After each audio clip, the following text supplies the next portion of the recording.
Ya, assalamualaikum warahmatullahi wabarakatuh. Berjumpa lagi dengan saya di channel Beternak Ayam Broiler. Apa kabar para subscriber? Mudah-mudahan Anda diberi kesehatan oleh Yang Maha Kuasa. Ini ayam broiler Pak, usia sudah 9 hari. Saat ini saya tidak beri kaporit, tidak beri obat.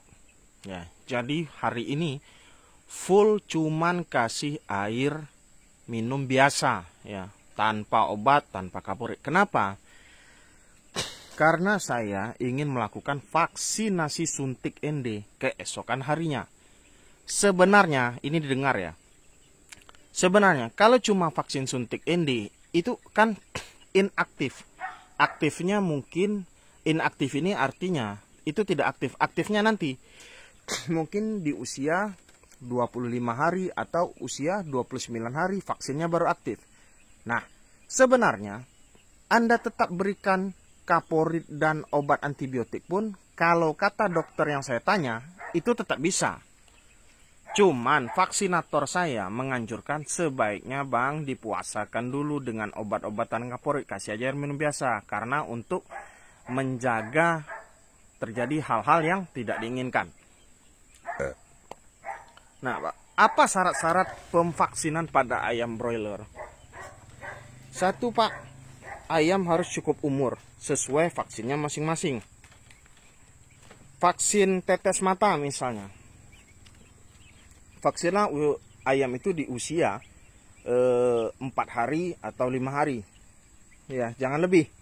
Sama kayak anak kecil, kalau udah kelewat vaksinnya usia kayak gini, udah nggak bisa lagi divaksin. Nah, vaksin gumboro di usia 11 atau 12 hari. Nah, kenapa fisik ayam ini harus prima? Saya bilang, kalau Anda mau vaksin, kalau ayamnya sakit, itu berarti udah ada kuman penyakit yang lain di dalam tubuh ayam. Makanya ayam setelah vaksinasi, itu pasti ada aja yang mati. Kalau ayamnya ada trouble. Ya. Kenapa? Udah tahu ada bibit penyakit di dalam tubuh ayam, ditambah lagi vaksin. Vaksin itu kan Pak, bibit penyakit yang dilemahkan untuk memacu sistem kekebalan tubuh ayam. Ya. Karena ada bibit penyakit lain, nggak kuat ayam ketika ditambahkan lagi bibit penyakitnya, sudah mati ayamnya. Ya, itu satu. Yang kedua, pastikan cuacanya pas. Waktu vaksin yang baik itu kalau nggak pagi hari, malam hari, jangan siang hari. Kenapa begitu?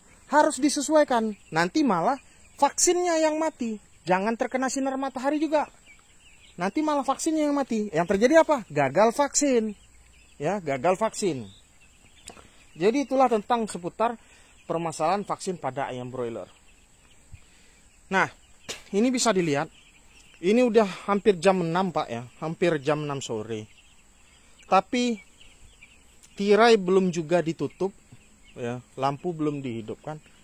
Karena kenapa Pak? Ayam masih panas. Inilah saya bilang, jangan takut dingin. Jadi perhatikan kelakuan ayam Anda itu. Kalau mulutnya masih mangap-mangap, jangan Anda buru-buru tutup tirai itu. Ya, jangan buru-buru ditutup. Dia masih butuh oksigen untuk metabolisme tubuhnya. Kalau metabolismenya bagus, insya Allah ayamnya bagus. Kalau metabolismenya buruk, otomatis banyak ayam yang kerdil. Ya. Nah, masalah ayam kerdil itu berhubungan dengan tempat pakan. Tempat pakan harus seimbang dengan jumlah populasi ayam. Kalau yang baby chick yang kayak gitu, satu baby chick itu untuk 100-an anak ayam misalnya. Kalau yang besar untuk 24 sampai 25 itu misalnya Pak. Ada rumusnya sudah saya buatkan. Saya malas bilang yang benarnya. Jadi saya menyuruh subscriber saya ini rajin baca, rajin belajar, rajin nonton, iklan jangan di skip biar masuk aksennya sama aku, ya kan? Nah, pemanas itu sudah mulai dihidupkan sehabis isya. Bahkan lebih sekarang. Ya, supaya ayam bisa menyesuaikan suhu tubuhnya. Ini Pak keadaan ayamnya dari dekat.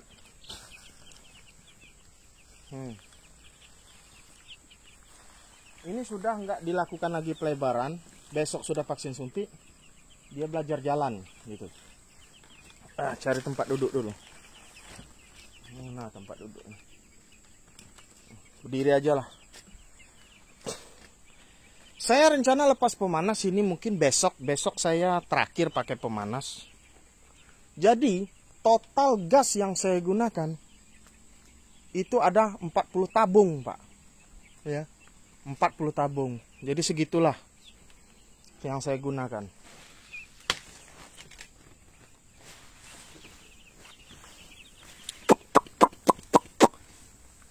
Mudah-mudahan ayam ini berhasil sampai panen ya.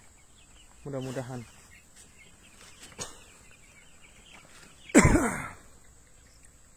Nah, saya menganjurkan untuk para peternak, bukan para peternak, untuk yang tergiur usaha beternak ayam broiler, singkirkan mimpi Anda jauh-jauh, pelajari lagi dulu. Ya. Jangan hanya melihat, misalnya saya untung, tetangga Anda untung, Anda ikut-ikutan bisnis. Ya, nggak bisa, Pak. Nggak sama kayak bisnis lain yang prinsipnya mulai aja dulu, nanti kita akan tahu sendiri. Iya. Kalau Anda buat cara itu kayak ayam broiler, nanti kita akan tahu sendiri. Habis uangmu, Pak. Habis uangmu, saya bilang sekali lagi, habis uangmu dibuatnya, ya. Bukan nakut-nakutin. Kalau ada, kau ini nakut-nakutin untuk ternak ayam broiler. Memang calon peternak itu harus ditakuti di awalnya. Kenapa begitu? Biar dia tahu. Ini nggak main-main loh. Sekali untung, Anda untung, besok rugi, Anda minus. Nggak ada cerita cuman rugi setengah, Anda minus. Ya, itu, camkan itu. Ayam broiler nih, bahayanya satu, nyamuk. Hati-hati. Kalau udah nyamuk, Pak, kematian bisa sampai 70%.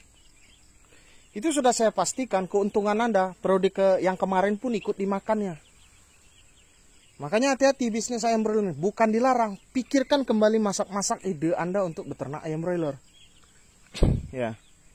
Apalagi Anda berencana untuk membuat kandang klosos, itu 10 kali lipat lebih hati-hati lagi. Bukan malah santai, 10 kali lipat lebih hati-hati lagi dalam beternak ayam broiler. Ya. Cuman di channel saya, Pak, yang jujur review tentang masalah bisnis ayam broiler ini. Ada lah channel lain, ada. Cuman saya rasa saya yang mulai duluan di peternakan ayam broiler Indonesia ini. Yang dari yang jelek pun saya jelaskan, ayamnya mati banyak pun saya jelaskan. Saya rasa ya, ini dugaan saya. Saya rasa saya yang pertama. Ya. Jadi kemarin sempat ayam saya pernah beberapa tahun yang lalu matinya 7.500 ekor. Saya share, Pak. Saya bilang, inilah, Pak, hati-hati. Orang yang sudah tahu beternak aja masih kena, apalagi Anda yang baru ingin mulai. Ya. Bukan dilarang, pikirkan lagi, belajar lagi, perbanyak lagi pengetahuan Anda tentang ayam, perbanyak lagi pergaulan Anda dengan para peternak. Jadi resiko itu bisa diminimalisir lebih sedikit lagi. Ya. Hanya itu, Pak, yang bisa saya sampaikan kepada Anda, ya. Mudah-mudahan bermanfaat bagi Anda. Ini besok setelah vaksin saya akan videokan lagi. Ikuti terus perkembangan ayam saya sampai panen. Ya. Jangan lupa bagi yang ingin membeli obat lalat, baca link deskripsi. Di sana saya menjual obat lalat yang sangat ampuh untuk tipe kandang open house seperti saya ini. Ya. Kapan nyemprotnya, Bang? Nyemprotnya 3 hari setelah bongkar sekam. Ini belum saya semprot. Mungkin ini disemprot nanti di usia 17 hari, Pak. Baru disemprot obat lalatnya. Ya. Baca link deskripsi. Dan ada itu di layar awal. Saya tuliskan juga nomor WA saya. Sudah kirim ke seluruh Indonesia. Alhamdulillah, mudah-mudahan berkah bagi Anda. Karena setiap pembelian obat lalat, Rp20.000 kita akan sumbangkan kepada orang yang tidak mampu. Atau saya sedekahkan kepada orang yang saya mau. Ya, bisa jadi tetangga atau sanak saudara saya. Yang mau saya berikan itu bisa, Pak, semuanya bisa. Yang jelas insya Allah berkah bagi Anda. Ya. Sekian dulu. Assalamualaikum warahmatullahi wabarakatuh.